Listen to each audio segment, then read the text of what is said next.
Oromoon akka Oromootti TikTok irraa maal fayyadame? TikTokiin Oromoo maal fayyada? Ijoollee fi masoonni Oromoo TikTok irra jiran Oromoo maal fayyadaman? Oromoo hoo maal miidhan? Haasawaa kennaadhaa keessa jira. Akkasuma yaaliin ajjechaa mootummaa Ameerikaa Tiraamp irratti raawwatamee jira. Icciitiin isaa gurguddaan maalidha? Tiraampiin kan irratti raawwatame. Akkasuma Tiraampiin yaalii ajjechaa kana eenyutu raawwatee akkamitti raawwatame maaliif raawwatames osoo hin raawwatamin dura hoo maaltu ta'amee jira kan irratti haasofnu ta'a. Egaa hordoftootaa fi dhaggeeffattoota keenya baga gara jiru miidiyaa nagaan dhuftan. Kun miidiyaa keessan jiru miidiyaadha. An immoo jundiidha. Ajjechaa mootummaa duraanii kan Ameerikaa kan ta'an Doonaald Tiraamp irratti raawwatamee jira. Yaaliin kun kan raawwatame adoolessa 14 bara 2024 yoo ta'u, yaaliin ajjechaa kun kan taasifamee dargaggeessa umriin isaa 20 ta'een yaaliin dargaggeessa kanaa guutummaan guutuutti Doonaald Tiraamp ajjeesuudhaa fi sababni inni ajjeesuu barbaadeef wanti hagamaa na bira gahee hin jiru. Yaalii ajjechaa Doonaald Tiraamp irratti raawwatame kanaan Baayiden balaaleffatanii jiru. Akkasuma pirezidaantiin Ameerikaa duraanii Barack Obaamaan balaaleffatanii jiru. Baga rabbii si baasee jedhanii gara fuula tiwiitarii isaaniitiin barreessanii jiru. Akkasuma mootummaan Dr. Abiy Ahmedis gochaa kana balaaleffatanii filannoo Ameerikaa irratti gaggeeffamaa jiru haala gaariidhaan akka gaggeeffamuuf deeggarsa nurraa eegamu hundaa ni goonaa. Filannoon kun haala gaariidhaan ni adeemsifama jechuun dhaadannoo isaanii gara fuula feesbuukii isaaniitiin dhageessisanii jiru. Maaliif kolfitee naan jedhina? Qaalluun kofiin beektu kana maal addee jedhanii sanumaaf xiqqoo keessa na butteetiin amma akka miidiyaaleen tokko gabaasaa jiranitti Doonaald Tiraamp haala gaarii irra jira. Gara duula na filadhaattis ni deebi'a jedhamaa jira. Ajjechaa Doonaald Tiraamp wal qabatee wanti hagammaa nu bira gahee hin jiru. Wanti hagammaa miidiyaa garaagaraatiin ibsamee hin jiru. Garuu taatee kanaan wal qabatee taatee kanaan kan wal fakkaatu fiilmii wayii bara 1989 kan bahee hin jira akka lakkoofsa Awurooppaatti. Fiilmiin kun maqaan isaa The Simpsons jedhama. Fiilmiin kun kan hojjetame ilma namaatiin osoo hin taane ashaangulliitii fakkeessuudhaan ilma namaatti irratti hojjetanii fiilmii kan irratti taateewwan kaayyoon fiilmii kanaa yookaan immoo wanti fiilmiin kun mul'isu wanta fuuldura bara 1989 achi yookaan immoo as wanta raawwatamu fiilmii kana irratti raawwatame jechuudha. Wantoonni fiilmii kana irratti hojjetamanii kan ta'anis jiru kan hin taanes jiru. Wantoota fiilmii kana irratti hojjetamanii akkasuma mul'atan keessaa koronaa yookiin COVID-19 bara inni dhufuu fi akkamitti akka dhufu eessarraa akka dhufu fiilmii kana irratti hojjetamee jira. Irratti hojjetame baruma fiilmii kana irratti hojjetame eessa akka dhufu kan fiilmii kana irratti hojjetametu kan mul'ate jechuudha. Amma addunyaa irra jirtu kanarratti akkasuma kan biraa immoo Elsaabeet yookaan immoo nigistii UK kan turte bara kam akka mootii taatu bara kam akka duutu fiilmii sana irratti hojjetameera jechuudha. Akkuma fiilmii sana irratti hojjetame isinis bara kam akka nugusa taatee fi bara kam akka duutu kan wanti sun raawwatame baruma fiilmii sana irratti hojjetame duute baruma fiilmii sana irratti hojjetame mootii taatee jechuudha. Waan baay'ee isin ajaa'ibudha. Akkasuma kan biraa immoo mootummaan Ameerikaa yookaan immoo namni Doonaald Tiraamp jedhamu kan fuulli isaallee akkasuma fakkaatu akkuma viidiyoo kanarra argaa jirtan kana kan fuuluma isaa fakkaatu kan maqaan isaa Tiraamp jedhamu akka aangoo bara 2016 aangoo Ameerikaa pirezidaantii Ameerikaa ta'u namni sun akka qabeenya Ameerikaa keessatti qabeenyaan nama sadarkaa qabu ta'ee fiilmii kana irratti hojjetameera jechuudha. Waan baay'ee isin ajaa'ibu fiilmii kana irratti hojjetameera jechuudha. Akkasuma wanni fiilmii sana irratti hojjetame Doonaald Tiraamp namni Tiraamp jedhamu bara 2016 keessa akka lakkoofsa Awurooppaatti aangoo qabate. Akkasuma namni sun nama Ameerikaa keessatti qabeenya sadarkaa qabu jechuudha.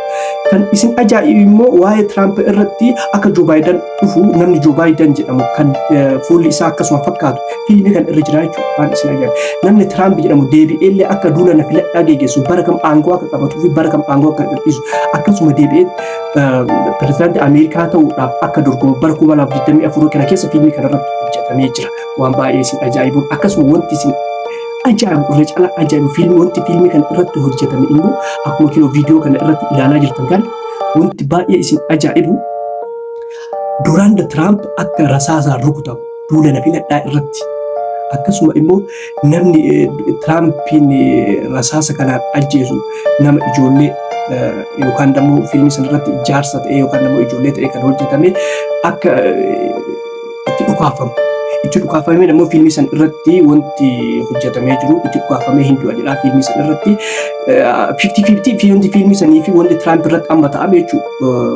Guutumaan guututti jechuu baanus 50-50 raawwatamee jiras ta'ee jiras hin taanes waan baay'ee ajaa'ibudha. Fiilmiin kun maqaan isaa The Simpsonsidha. Barri inni itti hojjetame bara 1989. Fiilmiin kun paartiidhaan deema. Paartii haga ammaatti fiilmiin kun hin dhumanne dhimma hojjetamaa jira jechuudha. Fiilmii kana irratti wanti isin ajaa'ibu keessaa fiilmiin kun barreessitoota 40 barraa'ee fiilmii kana kan uume garuu nama tokko maqaan isaa Matt Groening jedhama. Waan baay'ee isin ajaa'ibudha. Namoonni baay'een fiilmiin kun fiilmii seexanaati. Seexanaan hojjetame akka seexanaatitti hojjetame jedhanii kan mormanii ani itti amanatee miti garuu wantoota tokko wantoota akkanaa wantoota fiilmii irratti raawwatamanii qabatamaan immoo mul'isan uummata kiyyaan biraan gaha jedheetiin waan kana qabadhee isiniif fidee jechuun fiilmii kana itti amanatee miti kan isiniif fidee wantoonni fiilmii kanarra hojjetame wantoonni qaama mul'ate 50-50 jechuun kan mul'ates jira kan hin mul'annes jira. Wantoonni tokko yoo waan dubbatan sun raawwatamu isin ajaa'ibeeta jechuun dubbiin nabii kennaa maami of jechuun kan darbe dhiisanii kan dhufu waan haasa'anii fi jedhan akkasuma jechuudha. Wantoonni dhufu yoo gizee tokko wanti hadha jedhame yoo wanti sun boru kan raawwatamu si ajaa'ibe jechuudha. Wanti kun maaliif akkas ta'e kan nama jechisiisudha. Fiilmii kana irratti waan isin ajaa'ibu keessaa wanti fiilmii kana irratti raawwatame wanta lafa raawwatamedha. Wantoota kanneen keessaa wantoonni kun maaliif akka ta'an wanti fiilmii kanarratti ibsamee hin jiru. Wanti kun icciitiidha jechuudha. Fiilmiin kun icciitii qaba. Fakkeenyaaf Tiraamp irratti akka Tiraamp irratti dhukaafamu, Tiraamp akka aangoo qabatu, Tiraamp irratti akka imala Elsaabeet akka duutu, koronaan akka dhufu, akkamiin akka dhufu, eenyutu akka fidu, Tiraampiin eenyu akka ajjeesu, akkasuma immoo eenyutu akka irra dhukaasu, maaliif akka irra dhukaasan. Baakgiraawundi isaa wanti fiilmii kanarra ibsamee hin jiru. Fiilmiin kun paartiidhaan haga ammaatti mul'ataara waan ta'eef wanta xumurameetti fi akka fiilmii kanarratti jedhamu xumura fiilmichaa irratti wantoonni kunneen waan ifa bahu jechuudha. Yoo rabbi umrii kenna kaa'e waan arginu jechuudha waa'ee fiilmii kanarratti icciitiiwwan amma daddarbaaru kanarratti icciitiiwwan Tiraamp irratti raawwatame, icciitiiwwan Elsaabeetii, icciitiiwwan koronaa wantoota hedduu kan fiilmii kanarratti raawwatamee jiru. Hatta Iboolaa Afrikaa keessatti mul'ate waan hedduudha wantoonni fiilmii kana irratti raawwatame. Yoo rabbi umrii nu kaa'e xumura fiilmii kanarratti baakgiraawundii waan kanaa xumura waan kanaa kan agarru ta'a. Nuti immoo nama jechuun nuti uummanni Afrikaa immoo wantoota tokko argineetiin kan fiinnee itti bannu ta'a. Wanti kun dhugaadhallee kan jennu fiilmii kan dhugaadha maalillee kan jennu jiran. An fiilmii kan dhugaa jechuudhaaf miti kan jedhaa jiru wanta fiilmii kanarratti mul'ateef wanta qabatamaa mul'ate isinitti himaa jira. Namoonni baay'een gara hin taanetti na fudhatina isinii jechuu barbaada. Egaa hordoftootaa fi dhaggeeffattoota keenyaa kun miidiyaa jirudha. Ammas irra deemuudhaan namoonni yuutuubii kana haaraa taatan sabskiraayib gochuun maatii yuutuubii keenyaa akka taatan akkasuma laayik sheer gochuun jajjabeessaan dhaamsa keenya. Tikitookii irraa maal fayyadame? Tikitookiin Oromoo irraa maal fayyadame? Oromootu tikitookii fayyadame moo tikitookiitu Oromootti fayyadame? Feemaasonni tikitookii Oromoo maal fayyadame? Egaa kan irraa hojiin haasofnu ta'a. Oromoon tikitookii irraa wanni inni fayyadame tokko illee hin jiru. Tikitookiin garuu Oromootti fayyadamee jira. Kan jedhaa jiru akka Oromootti jedhaa jira malee akka nama dhuunfaatitti miti, akka ijoollee Oromootitti miti. Ijoolleen Oromoo akka dhuunfaa isaaniitti tikitookii irraa fayyadamuu danda'u. Tikitookiitti fayyadamuu danda'u. Garuu akka Oromootitti Oromoon tikitookii irraa wanni inni fayyadame hin jiru. Sababni isaallee tikitookiitu itti fayyadame. Tikitookiin kaayoo baheef qaba. Tikitookiin sababa baheef akkasuma kaayoo baheef san Oromoo irraa argatee jira. Tikitookiin icciitii wayii qaba. Icciitiin isaa san Oromoo irraa argatee jira. Tikitookiin kaayoon inni guddaan biizinasa. Biizinasa immoo Oromoo irraa argatee jira. Inni lammaffaan addunyaa tana tokko godhuudha. Akkamiin akka fedhan iyyuu haa ta'u addunyaa tana tokko godhuudha. Wanti guddaan tikitook Oromoo irraa argate osoo jiraate waan kaleessa Oromoon qabdu akka gattu waan tikitook fidemu akka fayyadamtu godhee jira. Ijoolleen Oromoo kaleessa safuu beekan. Waan ofiitiin boonan waan ofiisan dhiisanii safuu dhiisanii waan tikitook fidetti amanuudhaan tikitook irratti bahanii safuu Oromoo cabsanii isa kaleessa kuunnotennee biyya faranjeetitti himnu san ijoollee teennarraa argineerraa jechuudha. Tikitook kan Oromoo irraa guutumaan guututti milkaa'ee jira. Oromoo tikitook irraa maal fayyadamte? Waan tokkoof fayyadame. Waan tokkoof fayyadame. Oromoon tikitook irraa aadaa ofiitti dhabdee, safuu itti dhabdee, amantaa itti dhabdee, Oromoon tikitook maqaa tikitookiin wantoota baay'ee dhabde. Kana jechuun immoo Oromoon akka Oromooti TikTok irraa fayyadamte osoo hin taane ittiin cabde.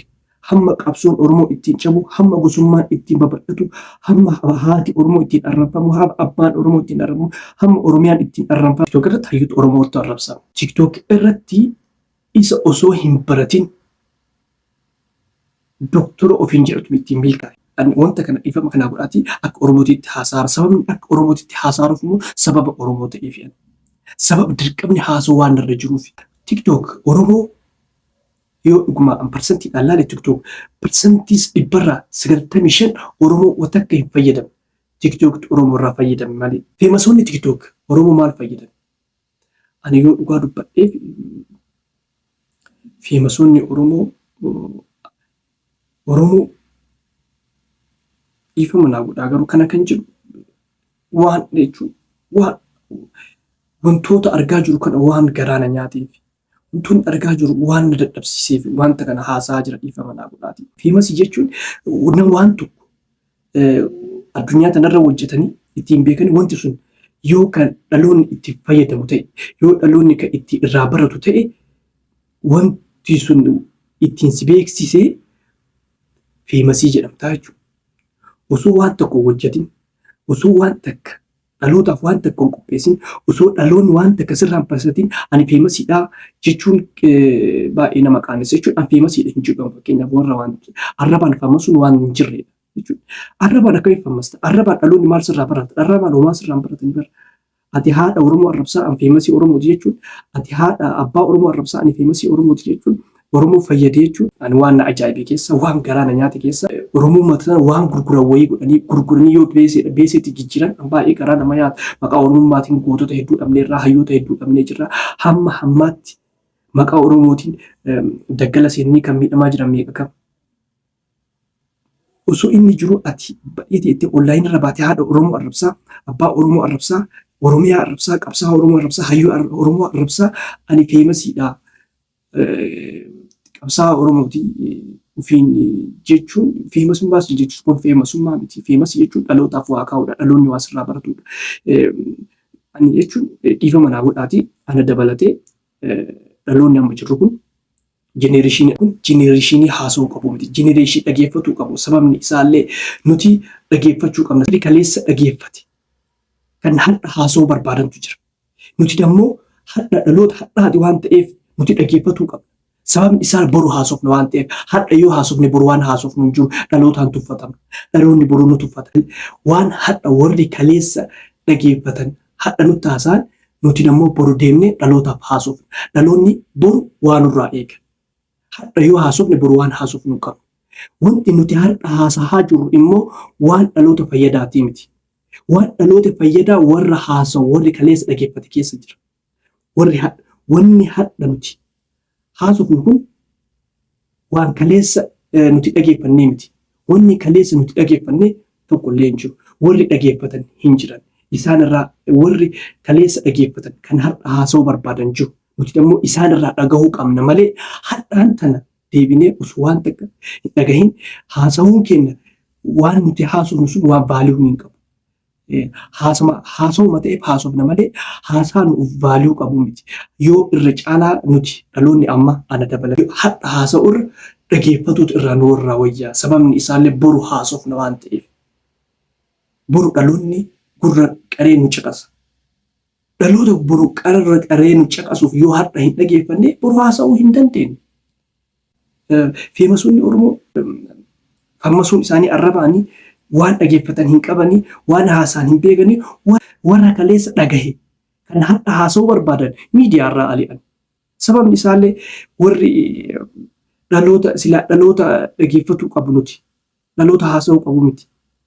Nuti immoo hayna haasa'aa jirra. Dhageeffatuu dhiisnee warri kaleessa dhageeffate immoo yoo har'a haasa'uu barbaade nuti silaa dhagahaan jirru eenyutti haasa'u. Kanaafuu hin haasa'anii isaan dhageeffataa ta'anii jechuudha. Wanni isaan dhageeffatan tokkollee hin jiru ammoo wanni nuti haasofnu vaaliyuu hin qabu waan ta'eef warra kaleessaa biratti wanti nuti haasa'aa jiru waan har'aati waan ammaa immoo argaa jirru isaan. Please haati Oromoo arrabamu waa dhiiftu. Abbaan Oromoo arrabu. Qabsaan Oromoo hayyuun Oromoo arrabumaa dhiisu. Nuti bar haasofne hayyuu miidiyaarraa adiine nuti sababni isaallee hayyuun haasa'uu barbaada. Hayyuun nu qaruu barbaada, nu barsiisuu barbaada.